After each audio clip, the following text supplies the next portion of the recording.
Mga kapanalig, binasa natin itong sipi mula sa Ebanghelyo ni San Lucas. At itong ating binasa, nagbibigay sa atin ng huling sulyap kay Jesus na muling nabuhay bago siya umakyat sa langit. Ito'y sa salaysay ni San Lucas. Yung tagpo, very familiar sa atin. Yung silid sa itaas, the upper room, kung saan ginanap yung huling hapunan. Ngayon, muli siyang nagpapakita dito sa eksena na ito, hindi bilang multo o alaala, kundi bilang isang buhay na Panginoon, tunay at naririyan kasama nila. Kaya sinabi niya, hawakan ninyo ako at pagmasdan. Tunay na tunay. Ito ay yung ating sinasabi dun sa mga tao na hindi naniniwala na tunay na nabuhay na magmuli si Jesus. Hindi lang siya paramdam, hindi lang simbolo, pero ito ay nasaksihan ng mga alagad. Tila ba ito yung tugon ni Jesus sa alinlangan at takot ng mga alagad?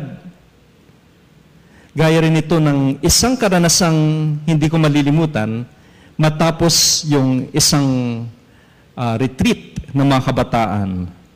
Lumapit yung isang dalaga, kalahok, at nagsabi, Father, dati akala ko si Jesus ay kwento lang. Pero ngayon, kita ko, totoong-totoo siya. Hindi isang milagro ang nagpabago sa kanyang puso. Ano nagpabago sa kanya? Isang tahimik na sandali ng panalangin, pakikinig, at yung pakiramdam na siya ay naunawaan. Doon niya nakatagpo ang Panginoon sa isang paraan na hindi kagimbal-gimbal, isang paraan na tahimik.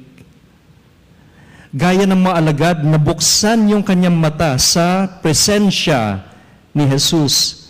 Kasi may nagbahagi ng mabuting balita na may malasakit. At binibigyang diin ni San Lucas na yung muling pagkabuhay ni Jesus, hindi lang siya simbolo.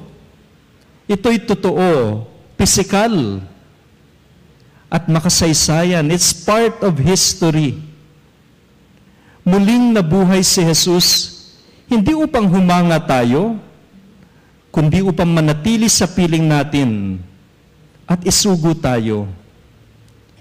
Binuksan niya yung isipan ng mga alagad sa mga kasulatan.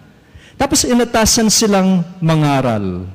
Anong pangangaral nila? Pangangaral ng pagsisisi at kapatawaran ng kasalanan. Ito yung nakita natin sa ating yumaong mahal na Santo Papa, si Pope Francis. Di ba yun yung pinangangaral niya noon? Especially, yung pagsisisi, yung kapatawaran ng mga kasalanan. Tayo, nananatili ba tayong nakakulong sa dating sugat? O nakabaon pa rin sa mga libingan ng ating mga kahapon? Yung muling nabuhay, si Jesus, siya ay naghahandog ng bagong simula. Yung pagsisisi ay hindi lamang para sa Kwaresma. Ito yung landas ng Pasko ng muling pagkabuhay. Kapag nagsalita ka, nagturo o nakinig sa isang taong sugatan, dala mo yung kapayapaan ni Kristo.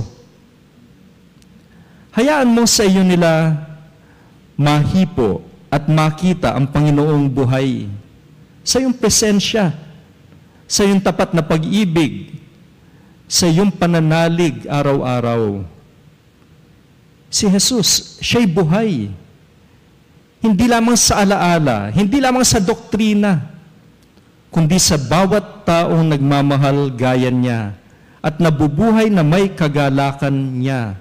He is real, nandyan siya. Kaya ito yung tanong natin sa sarili natin.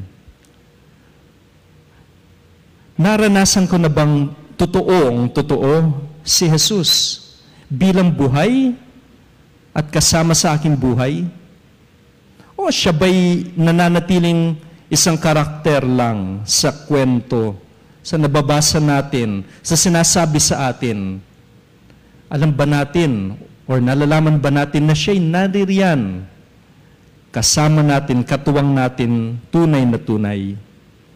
Kaya yung panalangin natin ay ito: Panginoon, muling nabuhay, buksan mo ang aming mga puso upang kami ay makinig. Kami ay magmahal na mas mainam. Kami ay maglakad kasama ng kapwa, madama at makita kanila sa amin. Amen.